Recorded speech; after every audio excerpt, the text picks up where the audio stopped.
প্রতিদিনের রান্নাকে উপভোগ করুন। চলুন জেনে আসি প্রতিদিনের রান্নাকে কিভাবে উপভোগ করা যায়। ধরুন আপনি রান্না জানেন এবং আপনাকে প্রতিদিনই রান্না করতে হয়। তো প্রতিদিন যদি আপনি রান্না করেন তাহলে একই সময়ে যখন প্রতিদিন একই কাজ করছেন তখন কিন্তু কাজের ভিতরে অনেক সময় কি প্রায় আমাদের একঘেয়েমিতা হয়।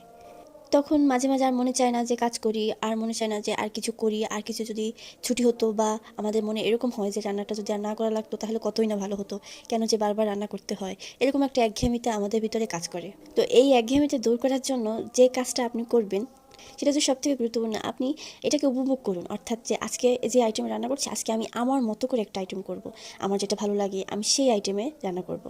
এটা করলে হবে কি আপনি যে কাজটা করছেন সেই কাজটা একে তো সবার খাওয়া দাওয়ার জিনিসটাও আপনার মাথায় থাকলো, প্লাস আপনি যেটা পছন্দ করছেন যে আমি তো এটা খাবোই, আমার এটা ভালো লাগে, তো এটা রান্না তো আমার করতেই হবে। তখন যখন নিজের কাছে মনে হবে যে আমার পছন্দের কিছু রান্না হচ্ছে তখন আর সেই জিনিসটা একঘেয়েমিতে থাকবে না।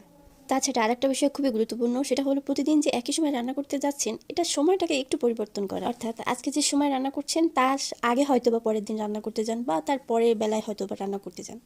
এতে করে হবে কি যে প্রতিদিন একই কাজ একই সময় করার যে একঘেয়েমিতা এটা দূর হয়ে যাবে। রান্নার সময় আরেকটা বিষয় খেয়াল রাখা জরুরি, সেটা হচ্ছে বিসমিল্লাহ বলে রান্না শুরু করা। এতে করে অবশ্যই খাবারটা কিন্তু বরকতময় হয়। আচ্ছা, আপনাদের মধ্যে কার কার রান্না করতে ভীষণ ভালো লাগে অবশ্যই কিন্তু কমেন্টে জানাবেন।